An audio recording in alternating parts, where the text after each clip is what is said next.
First story. I took away my daughter's car and sold it because she preferred my ex-wife and her friend more than me, and came home 12 minutes past curfew. She kept sulking and refused to come back to my home, so I stopped supporting her college, and my entitled daughter got a job and abandoned me. I 39M have two daughters, Lily 16F and Hannah 14F. With my ex-wife Jenny 39F, we split custody 50-50. That means when they're with me, I'm the one in charge, and when they're with her, she does her thing, which is usually acting like their damn sorority sister instead of their mother. Our divorce was messy. Really messy. Lawyers, accusations, her dragging my name through the mud to anyone who'd listen, including our kids at the time. We barely speak now unless there's something we have to talk about involving the girls. Even then, it's just short texts that usually turn into some kind of back and forth, because she always wants to twist everything into a power struggle. So this past weekend, Lily was out with friends. Around 8 p.m., she called me and said her mum wanted her to meet up for pizza with her and a friend at this bar-style place they go to sometimes that does trivia nights on Fridays. Lily and I had already agreed she'd be home by 10. I said that was fine, but reminded her to be home by 10. That's it. Clear, simple. She agreed. Now, to be clear, this wasn't a new rule I pulled out of thin air. I've always made it known that I don't do the whole, just 5 more minutes bullshit. If I say 10, I mean 10. There's no guessing with me, and they know that. You're either on time or you're late, and if you're late, there's a consequence. I've had to set that tone because, honestly, their mum is completely different. She's the kind who will say, be home whenever, and thinks being your kid's best friend is parenting. I'm not doing that. Anyway, 9:45 comes around. I shoot Lily a quick call and remind her it's almost 10. She tells me they just got their pizza, and she'll be home in a few. Already not thrilled, but I held it. Then 10 hits. No sign of her. I check the driveway and her location. Nothing. She's still out. At that point, I'm pissed. I wasn't pacing around the house foaming at the mouth or anything, but I'm not going to sit there like a doormat either. I called her again. This time I didn't do the nice voice. I asked her flat out, where the F are you at? It's 10, and I told you to be home. She hits me with, sorry. The pizza came late, and Mum asked if I could drop her and Nikki off because they had a couple of drinks. I swear, for a second I just stared at the phone. I said, I don't give a F.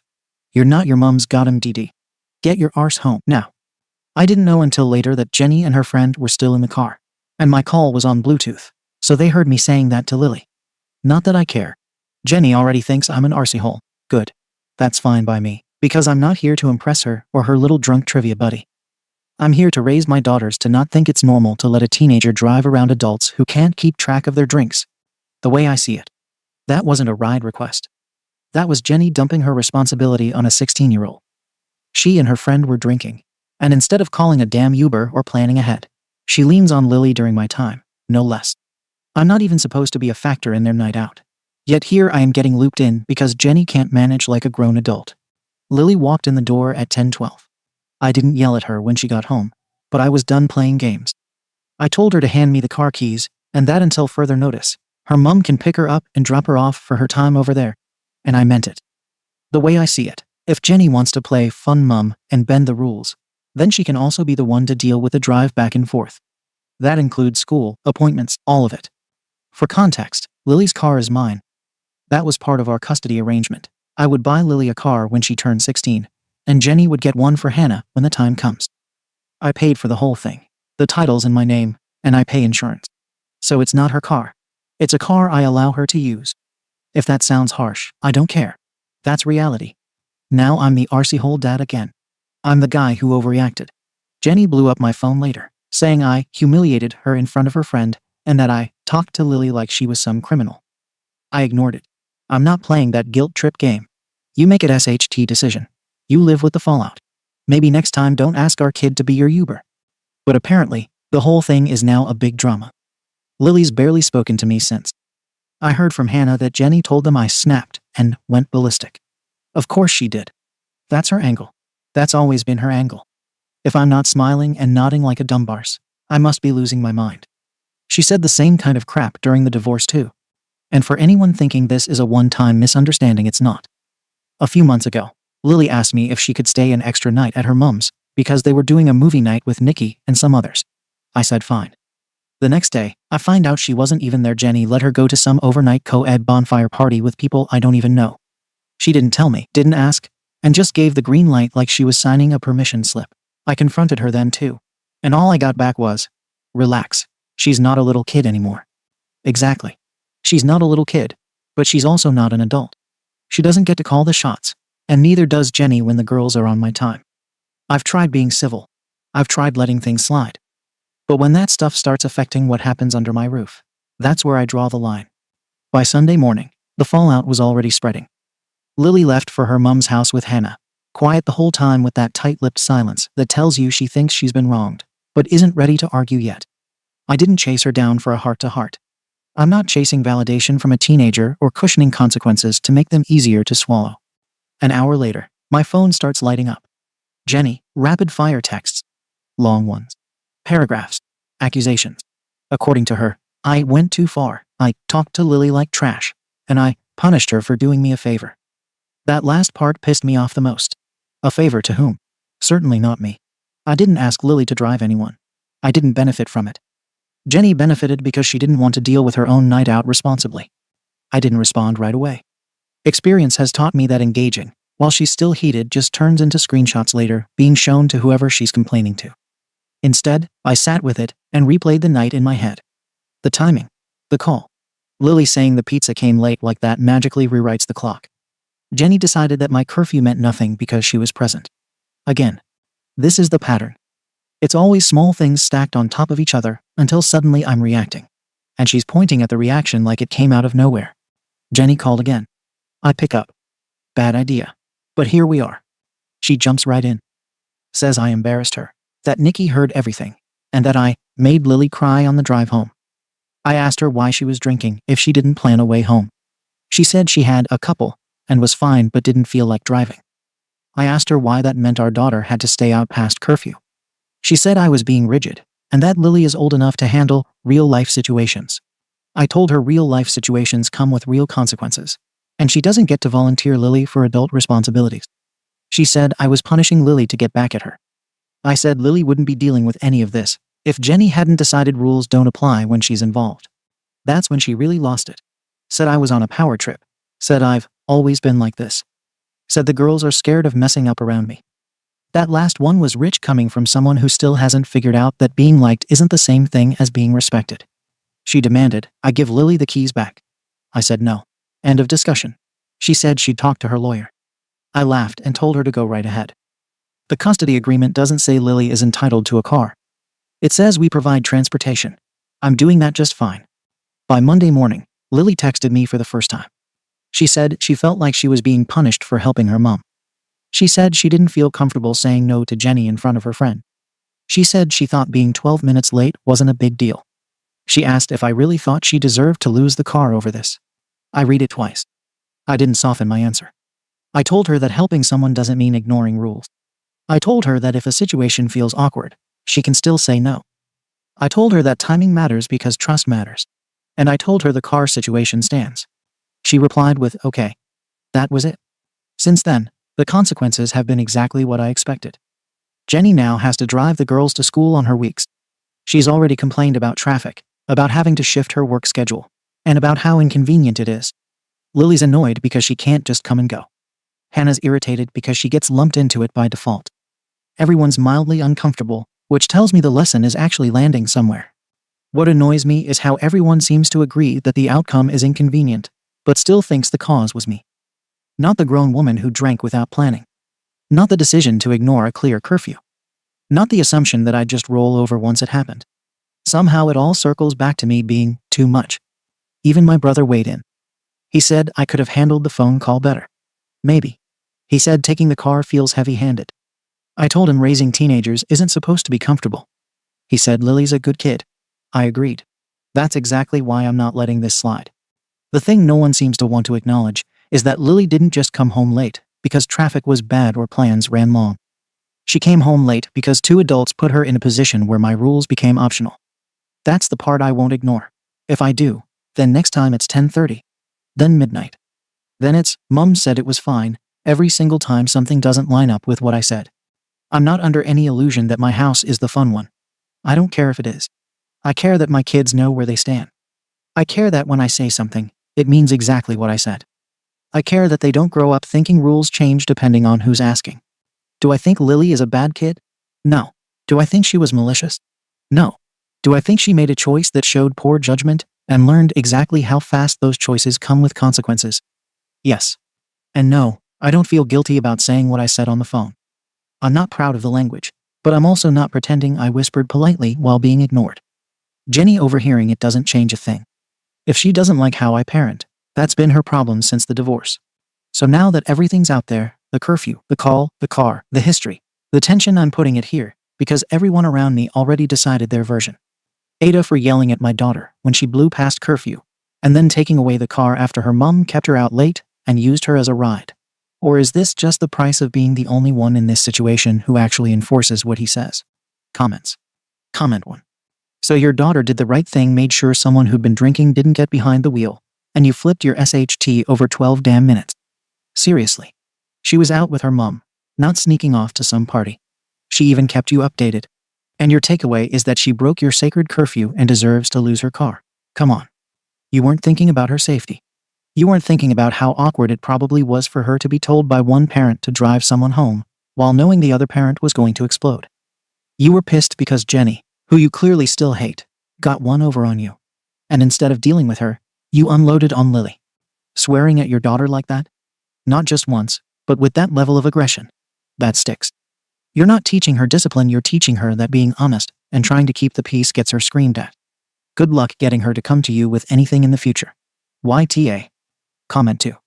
You're so focused on being right that you missed what actually happened here. Your daughter got caught in the crossfire of you and your ex's unresolved bullshit. This wasn't about a curfew.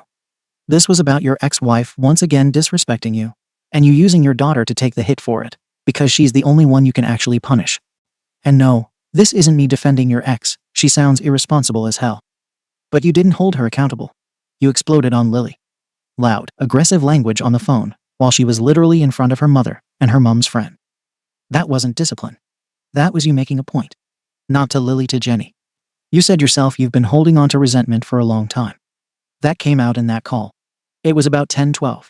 It was years of your ex undermining you boiling over. And I'm not judging you for being fed up, I'd be pissed too. But don't confuse unloading your anger with parenting. You didn't teach your daughter a lesson, she just learned that when her parents clash, she gets crushed between them. Comment 3. Your daughter followed orders from her other parent on a weekend, no less, and your reaction was to lose it on her like she broke parole. You weren't worried about her being late. You were pissed her mom was involved. This had nothing to do with parenting and everything to do with punishing your ex through your kid.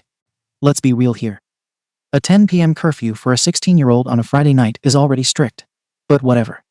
Enforcing it to the literal minute, when she was trying to handle an adult responsibility her mom dropped on her. That's not parenting. That's spite. She was 12 minutes late. Not blowing off school. Not lying. Not hiding anything. And she still texted and answered your calls. That's more than most teens do. Taking the car was petty. And it's real cute how you keep calling it your car like that makes it less SHTTY. Either it was a gift, or it was a leash. Lily knows now which one. Just wait until Jenny buys Hannah one that doesn't get repoed every time she breathes wrong. You've made it crystal clear which house is the one where trust doesn't live. YTA. Comment 4. I actually don't think you did anything wrong here, and I'm surprised more people aren't saying it. Everybody's so worried about Lily's feelings, but nobody's talking about the fact that a 16-year-old was stuck driving around two adults who'd been drinking. That's the whole damn issue. Your ex put her in that position. She knew damn well it was your night, and she still dragged your daughter out, and then used her like a designated driver. What if something happened? What if the car got hit? You think Jenny would have taken responsibility? Hell no, she would have blamed you because it's your car. You handled it how a parent should when SHT gets out of line. And all these comments acting like the F word is going to scar her for life, give me a break. She's 16. She's heard worse on TikTok before lunch. You didn't curse at her. You snapped in a stressful moment. This wasn't some petty, she was 5 minutes late situation. Her mom made a selfish call, and the kid paid for it. You did what you had to. Update. I didn't plan on updating, but things didn't just quietly settle down like a lot of commenters insisted they would. They went sideways fast, and somehow I'm still the bad guy in everyone's version of events, including strangers who seem to think a mom drinking with her teenage daughter, pushing curfew, and turning her into a designated driver is completely normal behavior. Apparently reacting badly to that makes me public enemy number 1. First, Lily never got the car back. I didn't cave, and I won't pretend I was considering it. About a week after my post, she asked if she could use the car, just for school, because her mom was late for work and couldn't drive them. I said no. I told her the car situation wasn't temporary, and that this wasn't negotiable just because logistics got annoying. That didn't go over well. Lily stopped asking directly after that. Instead, Jenny started texting me again, longer messages this time. She said I was punishing Lily over adult issues. She said I was humiliating Lily by making her rely on rides. She said this was damaging her confidence. I replied once and said the decision stood, and to stop contacting me unless it was about custody logistics. A few days later, I found out Lily got a part-time job. Not from her. From Hannah. Apparently Lily started working evenings at a small retail place near Jenny's apartment. She arranged her schedule so she only worked on Jenny's weeks. I found out after she'd already been working there for almost 2 weeks. No heads up. No discussion. Just quietly set up a life that didn't include me. When I confronted Lily about it, she said she didn't think I'd approve anyway. That set me off more than anything else so far. Not yelling "don't twist that," but I told her that sneaking around and excluding me was exactly the kind of behavior that made her lose privileges in the first place. She looked at me and said, "I didn't sneak. I just didn't tell you." That sentence stuck with me. It told me everything I needed to know about where we were heading. Around the same time, Hannah started acting out. She missed curfew twice in 1 week, once by almost 40 minutes. When I confronted her, she flat out said, "What's the point? You'll just freak out anyway." That was new. Hannah's usually the quiet one. When I pushed further, she said Lily told her that nothing they do is ever enough for me, so she might as well stop trying. I told Lily about that conversation. I told her directly that her behavior and attitude were bleeding into her sister's life and making things worse for everyone. I probably shouldn't have said it that bluntly, but I wasn't wrong. Hannah hadn't been pushing limits like this before. Lily didn't deny it. She just said Hannah was old enough to decide things for herself. At that point, it stopped feeling like one incident and started feeling like a full breakdown. Then Jenny escalated. I got served papers. She filed a motion claiming my language towards Lily was emotionally harmful, that withholding the car was financial coercion, and that my behavior created an environment of fear. She included screenshots of texts where I refused to contribute to Lily's upcoming expenses SAT prep and a college campus visit that she and Jenny planned without telling me. I didn't pay because I wasn't consulted, and I wasn't rewarding behavior I didn't agree with. Apparently, that made me vindictive. The pickup exchange the weekend after that filing turned ugly. Jenny started arguing with me in the school parking lot during drop-off. Voices were raised. Lily and Hannah were right there. Another parent recorded part of it. I didn't know until later. The clip didn't show the beginning, just me telling Jenny to stop undermining me and her calling me unstable. Guess which part people focused on? That video made its way around faster than it should have. Suddenly, I'm getting cold shoulders from parents I've known for years. A few days after that, Lily told a teacher what was going on at home. I know this because I got a call requesting a meeting with a school counselor and a district liaison. They said Lily reported feeling anxious and pressured, specifically about making mistakes. They asked about my discipline style. They asked about language. I answered honestly. I didn't apologize. I also didn't sugarcoat why I reacted the way I did.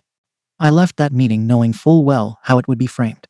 Not long after, Jenny bought Hannah a car, early. Not some beater either. A decent used sedan.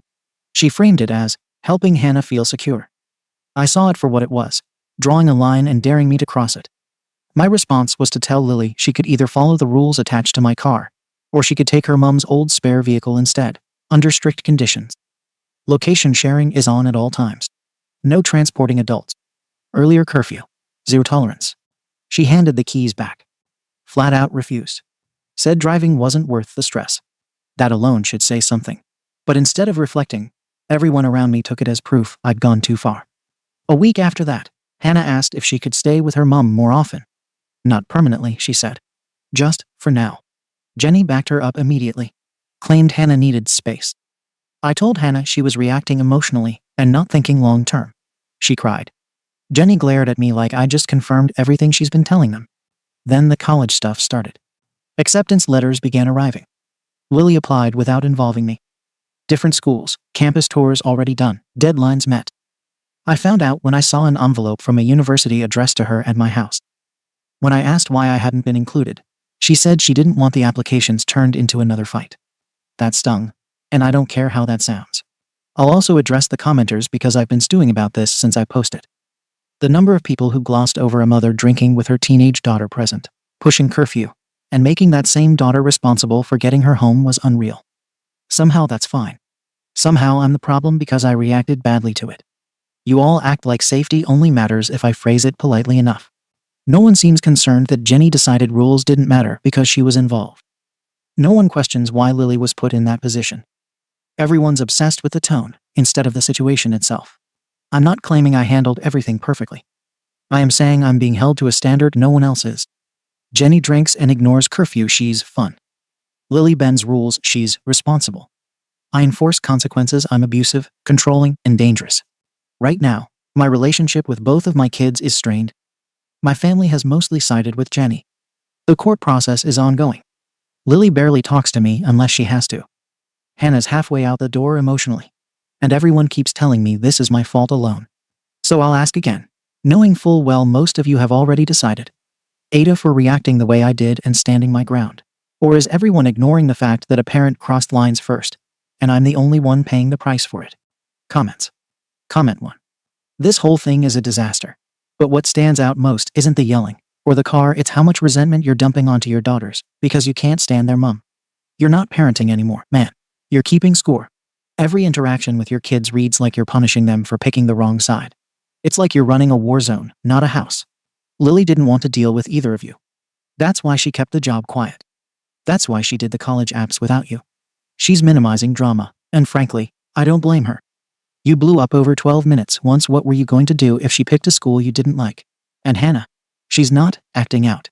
She's reacting to an environment where no matter what she does, it gets spun into betrayal. You're burning bridges over what? A curfew and a grudge? You lost your kids the second you made winning more important than being trusted. You're not being shut out because Jenny's manipulative. You're being shut out because they don't feel safe bringing anything to you without it exploding. Comment 2. There's a real difference between having rules and making everything about power. You got blindsided by your ex, fine. But everything after that was you digging in because you felt disrespected. Lily wasn't disrespecting you. She was trying to survive two adults playing tug of war with her time, her car, and her damn future. Let's talk about that college stuff. You weren't consulted. Maybe that stings, but come on. Think about how you've handled every surprise so far. Of course she didn't loop you in. You trained her to expect punishment if she steps one toe out of your ideal. That's not parenting with high standards. That's a kid keeping distance to stay sane. Also, taking credit for not yelling at her when she gave the keys back. Really? That's the bar now. She was emotionally done, and you treated it like a tactical win. If you keep doubling down, don't be surprised when you end up with adult daughters who treat you like an obligation, not a dad. You're bleeding out relationships and thinking it's discipline. Comment 3. You were so focused on the line that got crossed that you never stopped to ask what kind of position Jenny put Lily in. And yeah, Jenny sucks here too. But you had the chance to show your daughter you were the safe one, the one who wouldn't dump extra weight on her when she was already carrying awkward adult SHT. And you blew it. She told you the truth. She didn't sneak off. She updated you. She followed her mom's lead and figured the pizza excuse would buy her grace. Instead, she got firebombed. Also, you're mad about being left out of her college apps. After punishing her for one curfew slip, she already knew what would happen if she picked a school you didn't like, or if you thought she didn't deserve to go. Why would she risk it? You're not just unpredictable, you weaponize access. You didn't lose authority. You lost her willingness to let you into her life. Not because she's disrespectful, but because you made her afraid to trust you. Update. Some of you wanted another update, though I know plenty of you were just here to roast me. Fair enough. Things didn't turn out the way anyone expected, but not for the reasons you all screamed about. First, Lily doesn't speak to either of us anymore. She went low contact with Jenny not long after the fallout. That part actually had nothing to do with me. She found out her mom shared old messages, screenshots Lily sent during the court stuff with her lawyer. Private stuff. Some of it is about her mental health. Stuff she told Jenny when she was stressed and overwhelmed, thinking she could trust her. Jenny passed it along as evidence I was the problem. Lily found out through her boyfriend, who overheard Jenny bragging to Nikki about how the judge needed context. That was it. Lily walked out that night and stayed with her boyfriend's family for 3 weeks. Then she moved in with his parents full-time and never went back. And here's the part no one wants to say out loud. I didn't chase after her. Why? Because I knew if I went over there begging for her attention, she'd just turn it into another performance about how I never listened or only cared about being right. So I left her alone. Or maybe I gave up. Either way, I didn't show up. Jenny did. She showed up, texted, called, and begged. None of it worked. Lily stopped answering. She told me through Hannah that she didn't want to come back to either house. She said she was done with both of us. Here's what none of you know. I didn't forget her birthday. Jenny did. Twice. Lily's 17th was this year.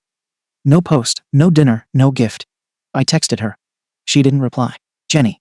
She forgot completely.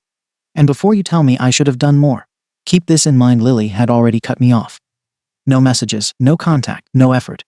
You want me to throw her a party for what? So she can call me a narcissist in her group chat again? Let's rewind. After the car mess, when she refused to follow rules, she asked me for help. Quietly, through a text. She said she was short on money. I asked what happened to her job. She said her hours got cut, and she was behind on something. I told her no. Told her she made her choice when she left, and she could figure it out without me. She did. Her boyfriend's parents paid for her to finish out the semester.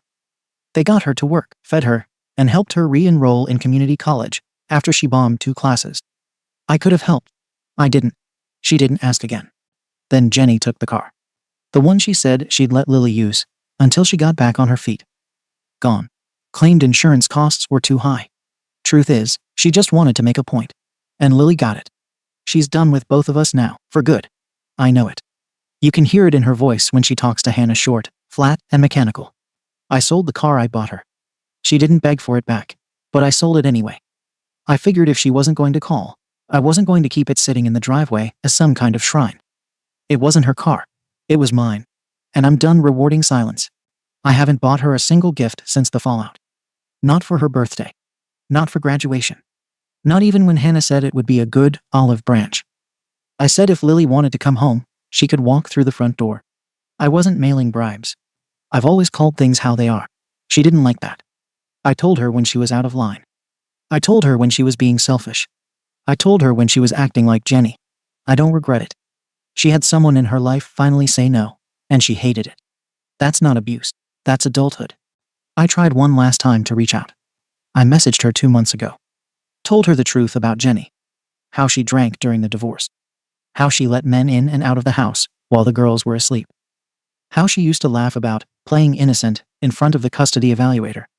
I thought Lily deserved to know what she walked away from. She never responded.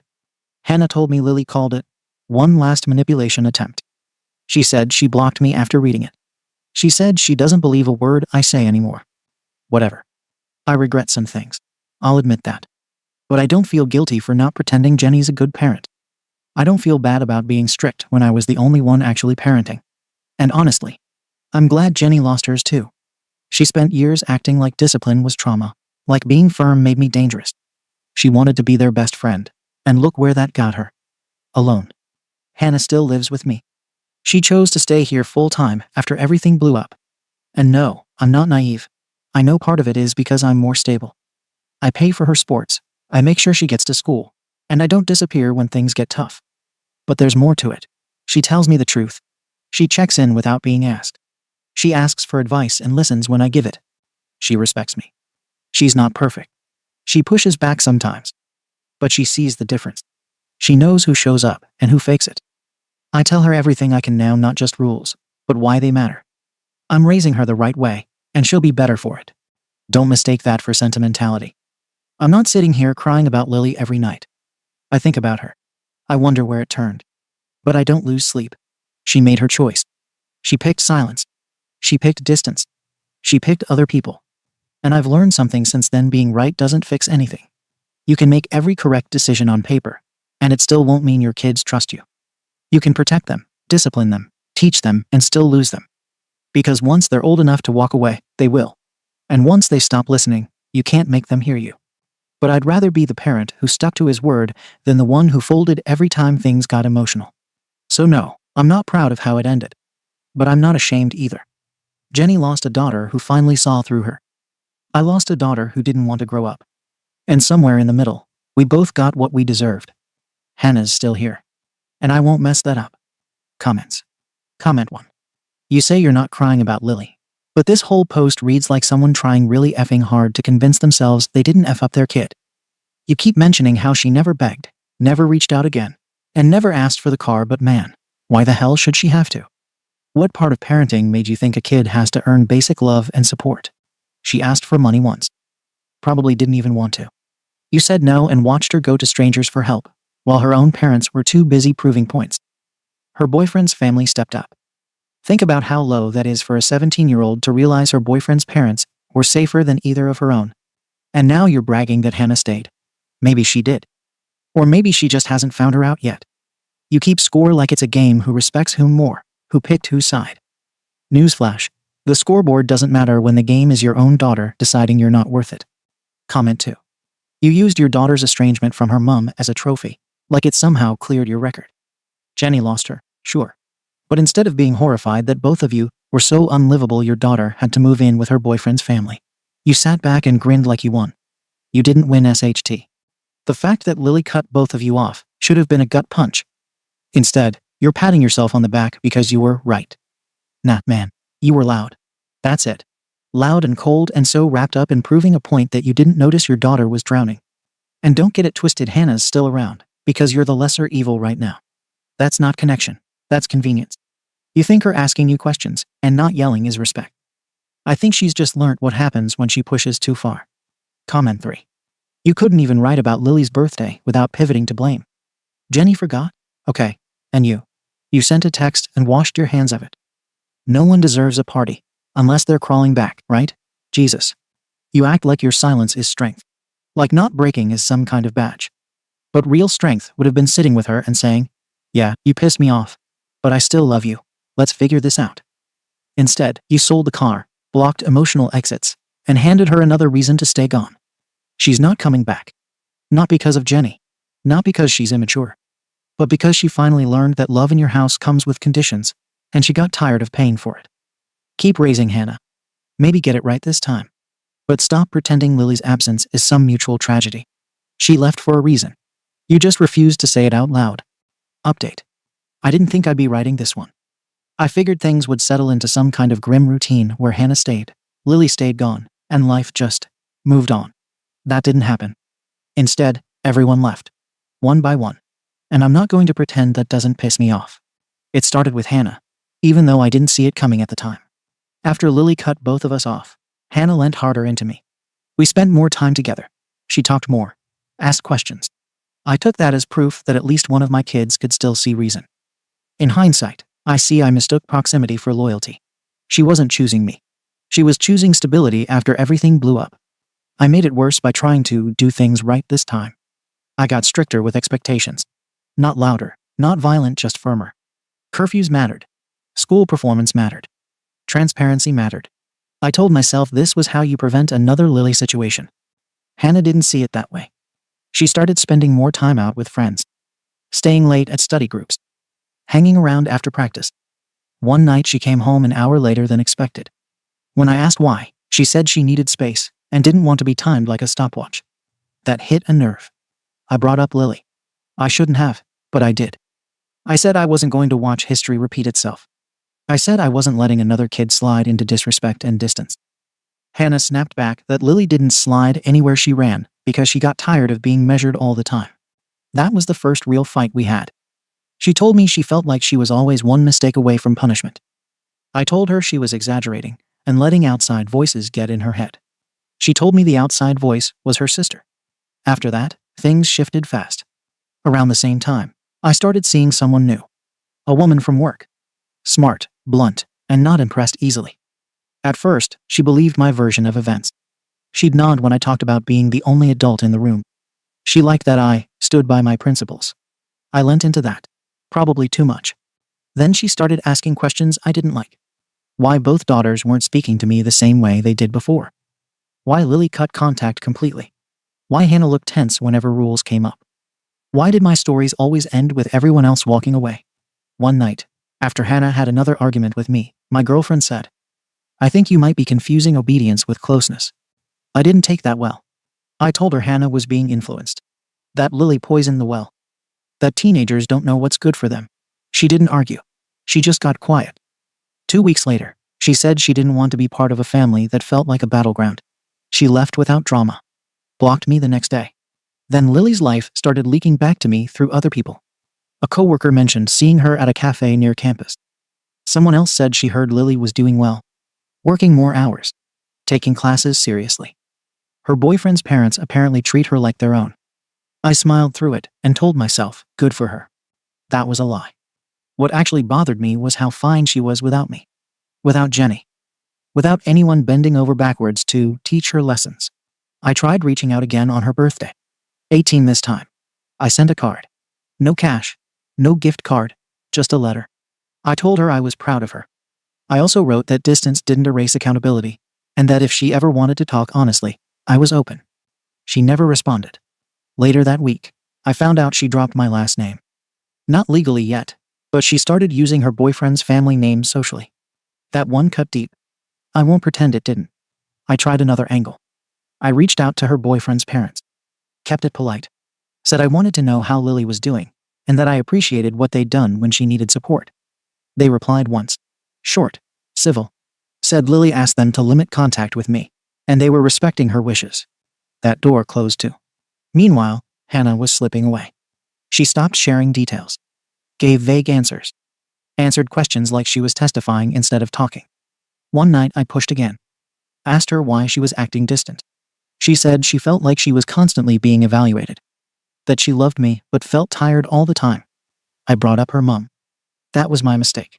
I said at least with me, she didn't have to worry about instability. I said Jenny's behavior showed where leniency leads. Hannah lost it.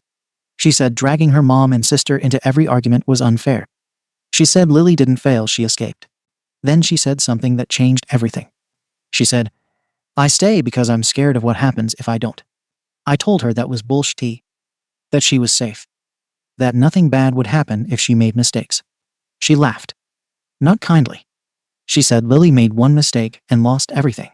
That was the fight. The real one. She packed a bag the next morning and went to stay with a friend. Then she texted me that she needed time and space and asked me not to contact her for a while. She said if I kept pushing, she'd block me like Lily did. I didn't believe she would. She did. So here I am. Lily's gone. Hannah's gone. Jenny's out of the picture. My girlfriend's gone. Extended family barely talks to me anymore. I hear updates through people who don't ask my opinion and don't want advice. I hate that everyone left. I hate how quiet the house is. I hate that the story everyone tells is simple, and I'm painted as the common denominator. I hate that no one seems interested in how messy the situation really was, or how often I was reacting instead of initiating. Do I regret things? Yeah. I regret not picking my moments better. I regret thinking firmness alone would fix everything. I regret assuming time would make people see things my way. But I also feel something else that I'm not proud of and won't lie about. Part of me feels vindicated. Jenny lost both daughters. The act she put on collapsed completely. Lily saw through it. Hannah eventually did too, even if she's blaming me now. I didn't walk away from my kids. They walked away from chaos and from me. And that last part stings the most. I don't know if they'll come back. I don't know if I'd even know how to talk to them if they did. Everyone keeps saying this is the consequence phase, like that explains anything. All I know is that I'm sitting alone with the certainty that being right didn't protect me from losing everything, and being wrong, even partially, doesn't feel like something I'm allowed to admit without losing whatever shred of authority I thought I had left. So yeah, this is where it landed. You can tell me I deserve it. You probably will. I'm just trying to figure out how the hell everyone leaving became the outcome, when all I thought I was doing was trying to hold things together. Comments. Comment 1. There's this quiet theme running through everything you wrote. Nobody was allowed to fail without being branded for it forever. Lily misses curfew and loses everything. Hannah hesitates and gets compared. Girlfriend asks questions, gets iced out. People didn't leave because they hated you, they left because staying meant walking on landmines. The birthday letter was telling. You reached out, but only halfway, and even then it came with a lecture baked into it. Same thing with the card, the "I'm proud but" language. Kids don't read that as guidance. They read it as judgment that never shuts off, even on the one day a year it shouldn't. And yeah, Jenny screwed up plenty. Nobody's pretending otherwise. But your kids didn't cut contact with her to reward you. They cut contact because they were tired of choosing between two people who kept turning their lives into arguments. That silence you're hearing now, that's peace, just not yours. Comment 2. What breaks my heart here is that both daughters learned the same lesson from two different parents. Love comes with a price. Jenny's price was chaos. Yours was perfection. Neither is safe, so they opted out. Hannah saying she stayed because she was scared should have stopped everything in its tracks. That wasn't teenage dramatics. That was a kid admitting she didn't feel free to be human. Instead of slowing down, you treated it like a challenge to overcome. That's where the fracture became permanent. And look, it's possible to regret things and still feel vindicated. Humans are messy like that. But until you let go of the idea that someone has to be wrong for you to be worth listening to, nobody's coming back. Not Hannah. Not Lily. Not the next partner. The house is quiet now because everyone found oxygen somewhere else. The question isn't whether you were right, it's whether being right mattered more than who stayed. Comment 3. Every time someone tried to connect with you, you turned it into a courtroom. Lily called you once for help once, and you turned it into a test she failed by asking. Hannah told you she was scared, and your response was to argue with the wording instead of sitting down and hearing the weight of it. Even your girlfriend tried to open a window, and you shut it because the air didn't smell like validation. And you keep saying, everyone left, like they just packed up and vanished. But you watched them go. You marked every step. You just didn't move. You wanted to be the one they had to reach for, the one who stayed solid. But you were never still. You were rigid. You weren't abandoned. They just stopped choosing the one place that never let them be whole. Second story. My cat goes to my new neighbors very often, or so they say. But every time they bring him back, my cat has a new injury, and I don't know what is going on. We love our cat, but since he's a rescue, he did come with a few quirks. One of these quirks is that he has to be an indoor-outdoor cat. We have tried several times to transition him into an indoor-only cat and have failed miserably every time. If he's forced to stay inside for longer than he tolerates, he will spray pee in the house, scratch at any and all surfaces around any door, scratch at windows, blinds, and anything else nearby, and he will howl for hours. He will wake us up in the middle of the night and howl for hours at a time during the day. And he can get loud, like louder than a dog. We consulted with his vet, and she said that the only real solution was to get him fixed. So we did that. We got him fixed 2 months after we adopted him, and his behavior didn't change. We took him back to the vet and consulted with her again, and she said that with his history, and with how old he already was, it's pretty much impossible to train these behaviors out of him. She said that the best thing to do, for his happiness and ours, was to keep him fully vaccinated, and to teach him routines that'll help keep him safe. So, that's what we did. He's a very territorial cat. Most of the other outdoor cats in our neighborhood are the same, so he never went far from our backyard. He usually stays either in our yard, or in the small wooded area behind our yard. I can usually see him throughout the day from my back door, and this made it pretty easy to establish a routine with him. Every morning I would go to the back porch and call him in for breakfast. After breakfast, I would check him over for any cuts or scrapes. He would take a nap, and then he would go back outside when it was time for our toddler to take a nap. Usually, he would come back inside for dinner later on in the day and take another nap, but he wasn't required to. If he had any serious injuries, like an open wound or any big scabs, or if he was having a dry skin breakout, he has a skin condition and gets this seasonally, I would put his plush donut cone on his head, apply ointment or coconut oil, and keep him inside for a day or two. This routine worked well for us for over 2 years, and our cat followed the routine obediently. That is, until our upstairs neighbors moved in about 1.5 years ago. A mother, her son, and her daughter moved into the upstairs apartment, where the affection with our cat started small at first. The son of the family would pet our cat when he saw him outside. Then they started going on walks together. Then they would sit together in the backyard. I never had a problem with this and thought it was rather sweet. Until he started taking our cat up to their apartment. I spoke with his mom about it, and she said that sometimes our cat would just follow her son up to their apartment after they went on a walk together, and that her son loves cats. I told her that it wasn't a big deal if that happened sometimes, but to please not keep him up there too often.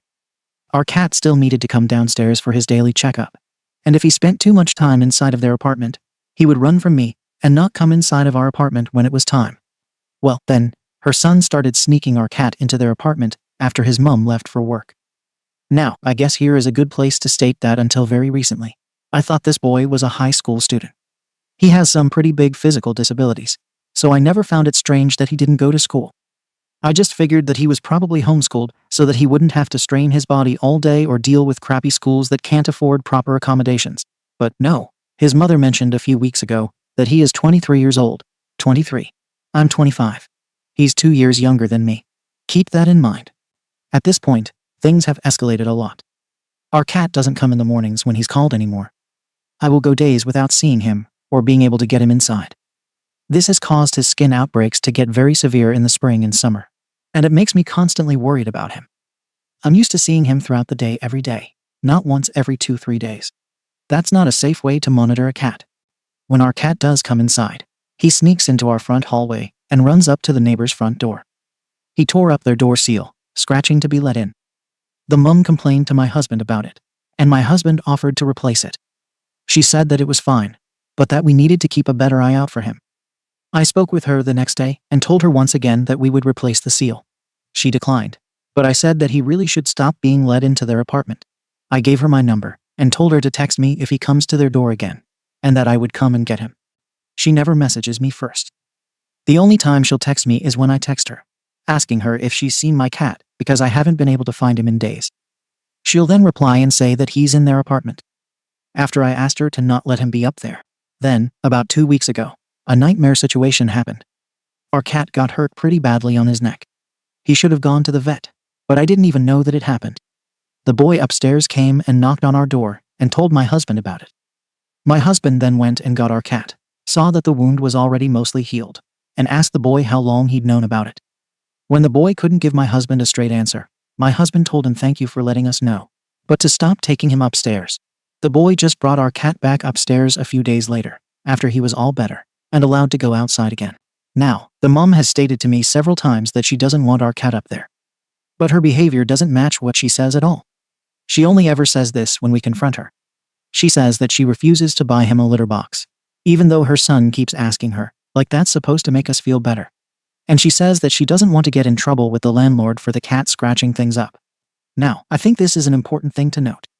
Our cat is a terrible hunter, like actually god-awful, and he has digestive issues and is on a special diet. We told our upstairs neighbor this and asked her to, please, never feed him. Tell me why he stayed at a consistent 11 pounds up until he started going to their apartment. At his last vet appointment, our cat was 14 pounds, and he's gotten way bigger since then. Either he had a major breakthrough with his hunting capabilities, or someone else is feeding him. He also has a flea allergy, and his flea medicine isn't as effective when he's overweight. Yes, he's microchipped, and the neighbors know this. But I genuinely don't know what to do. The son blatantly ignores us when we confront him. The mum will say one thing, but never really enforce what she says, and the son just does whatever he wants when she's at work. I'm not sure if he has any mental disabilities or not. I've never asked. But this is getting to a point where it's jeopardizing our cat's health and well-being. I also just really miss my cat. I want to spend Christmas with him, not spend Christmas wondering where he is. I genuinely don't know what I can do to get our neighbors to stop treating our cat like he's theirs. We've confronted them several times, and I don't want to be rude out of fear that they might retaliate using my cat. But my husband has been rude several times, and nothing has changed. Maybe I should consult a different vet and give keeping him indoors another try. We've tried twice in the past, and we all just ended up miserable. But maybe we should try again. I just wish we could go back to how things used to be before our neighbors moved in upstairs. Edit summary for the people who can't read. Our cat followed routine and was perfectly safe for 2 years before this family moved in. He doesn't want to go and live with them, and I'm not interested in sharing ownership of my cat. He is very expensive and very high maintenance, and they have already proved that they can't take proper care of him. Also, we have rescued 2 other strays that have shown up on our back porch and offered to give them to the upstairs neighbors so that they could have their own cat. The mum declined both kittens, and we ended up giving them over to a local rescue. This boy had a weird obsession with my cat, and I don't know how to stop it. Comments. Commenter 1. Can you make him a cattery? OP, unfortunately not. We're not allowed to put anything outside that can't be picked up within the same day. We wanted to get a sandbox for our toddler, and our landlord said no because it would be a fire hazard and/or in the way of mowers. If and when we buy a house, though, Acacia will be our first investment. Editor's note. Cattery = any building, collection of buildings or property in which cats are housed, maintained, cared for, and bred. Commenter 2. Wait, get a cat camera so you can monitor him for his safety, so you know what's going on. I don't know if I'm tripping, or does that family feel iffy? Like, I get cats go to other houses, but I find the cat getting injured sus low-key, and the kid coming back with it. I don't know, my heart goes out for you. It's hard to manage this. But I'm saying 100% get the cat camera. My cousin got one lol. You can record and speak to your cat, etc. It's a good way to know if your cat goes missing too. OP. I didn't think about it like that. But it does sound weird when I think about it. Our cat has never come home with an injury like that, because he generally doesn't really leave our yard. A camera is a really good idea. Definitely going to look into it. Commenter 3. I have to admit, the part of the story where you guffaw at the guy upstairs being 23, but clearly mentally disabled did not sit right with me. Age is irrelevant here. He just knows the kitty wants to hang out. He's not being malicious. Cut him some slack. I agree with other posters that part of having an indoor-outdoor cat is that there are risks involved. Today, he's chilling with a neighbor safely. Tomorrow, he could be hit by a car, attacked by a predator, run away, or any number of things that come with being outside. What happens if the neighbors follow your wishes and don't let him in, and he finds some other place away from home where you don't have someone to text and ask for him back? OP. I don't know that he is mentally disabled. We've spoken with him on numerous occasions, and I've never really gotten that vibe. Plus, his mom has never mentioned it. She talks about his physical disability often, and will share personal details about her daughter's therapy when I've only met her daughter maybe twice. If she's that big of an oversharer, wouldn't she have mentioned if her son was mentally disabled? Also, wouldn't she have given that as a reason for why my cat is still being taken into her house after we've asked both of them not to? Our cat followed a routine for 2 years before this boy started being weirdly possessive over him. Commenter 4. Your neighbor's behavior is not normal. I would worry about the cat experiencing abuse.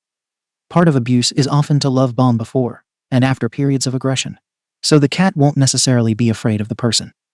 I would be really concerned about this guy. OP. That's something I'm becoming more and more concerned about as I read comments and think back on certain instances. Like, I've been told that he really loves being in their apartment, but I've never actually seen it for myself. Commenter 5. Get an AirTag for his collar to monitor where he is. When you see him at the neighbors, go get him. That's the only thing you can do aside from keeping him indoors. OP. We talked to his vet about an AirTag, but she said it's a hazard for cats because they can get snagged and suffocate from the collar choking them. Update. First of all, thank you to the few who were actually kind and who left some very helpful information and suggestions in the comments. To the people who were saying that I should just let my neighbors steal my cat, that I don't love him, or that he doesn't love me, F you. Also, to the commenters that asked, yes, my cat does interact with my other neighbors. And no, he's not a nuisance. He knows 2 of their work schedules and will wait on the sidewalk for affection when he knows they're going to be coming and going from their apartments to the parking lot. I also have an elderly neighbor who my cat will follow to the mailboxes every day when he goes to get his mail. All of my neighbors think that it's adorable and joke with us frequently about how we have the most affectionate cat in the neighborhood. But he's never gone up to anyone's apartment. He won't even go inside the other building because he knows it's not his. This made me reconsider what I've been told by my neighbors versus what I've seen with my own eyes. Like, I've been told that he loves being in the upstairs apartment, but it doesn't really line up with everything else I know about my cat. The same day I wrote my post, I found my cat with yet another strange injury. And it really made me think back on the comments of those who found it strange that he went 2 years without any injuries aside from a cut here or a scab there. But now he seemed to be getting them more and more frequently. And it made me wonder if my neighbor was either intentionally hurting him or setting up scenarios in which my cat could get hurt. My husband disagrees with this possibility, but we're both considering that maybe our cat is a few years older than his original vet's estimate. It's really hard to tell the age of a cat once they hit adulthood, and we were told 3 years ago that he was likely between ages 2 and 3, but that she wouldn't be surprised if that estimate was off by 2-3 years. If my vet was correct, then that would make my cat around 5-6 right now. But his behavior, how often he's been getting hurt, and him spending more time indoors leads us to believe that he may be closer to 8 or 9 years old. This would also explain why a lot of his medical conditions are getting worse with age. So, we've committed to trying once again to convert him to be an indoor cat. It's been well over 1.5 years since we last tried, and we've rescued yet another kitten this Christmas who our cat has slowly been grooming and parenting over. We were going to send this one to the rescue like we did with the others, but the rescue was full, so we decided to just keep her. And she is terrified of the outdoors, which seems to be encouraging our cat to stay inside with her as well. But, just in case, I bought a camera. We do have a 4-month-old puppy who has to go out every 1.5 hours, as he's still potty training. And this is usually when my cat escapes outside. So, in case my cat escapes, I bought a motion detection camera like one commenter suggested. This way, even if my cat goes outside, I can keep a better eye on him and keep a better eye on my neighbor. I don't intend to spy on them. But if I see our neighbor coming into the yard and trying to carry my cat inside, I'll be able to catch him in the act and intervene. We also plan to be much more confrontational about our cat, because being nice about it hasn't worked. Thank you again to the commenters who gave helpful suggestions. I feel like we have a much better course of action planned, when, before, I was in a state of panic and distress, and had no idea how to even begin solving the issue. I feel so much more prepared now, and I'm ready to fight for my cat. Comments. Commenter 1. Your apartment lets you have 3 pets. OP lol. Actually, we have 4 pets. And as long as we pay for our own pet damages, he doesn't care. We live in a very hands-off area, which has its pros and cons. Commenter 2. I'm not going to give you the same, all cats should be indoor cats diatribe others are, because it's clear you know that and love your cat. Instead, I'll suggest that you have leverage here you aren't using. Wait until your cat is in their apartment, and call your landlord. Or, if the cat is chipped, call the cops. Or, you know the cat is upstairs with them, so you spend an hour banging on your ceiling with something. You need to get aggressive with these thieves and start making their lives harder until they comply. OP. We're trying again to convert him to be an indoors-only cat. But if he gets back outside, and they try to take our cat, we're going to start doing more drastic things like this. He is microchipped, so there's no issues there. Commenter 3. Stop buying more pets until you've trained your cat to be an indoor one. OP. We've never bought a single pet. They just sort of come to us, and we're like, well, we'll give you a loving home. Our neighborhood is a prime drop-off spot, especially for cats. We've already sent 2 to a local rescue this year, but our local rescue is currently full. Also, we've been very proactive about keeping the cat inside. And I've been all over my husband about keeping the back door closed. Commenter 4. I haven't seen anyone suggest this, but please get Feliway plug-ins for your home. They are odorless pheromones to help with anxiety for cats. It may help your cat stay indoors without him spraying. OP. I've never heard of this. Definitely going to have to look this up. Thanks. Thank you for watching the video. If you are interested in listening to these kinds of stories, we've got more in store for you. Simply subscribe to our channel, hit the like button, and share it with your friends.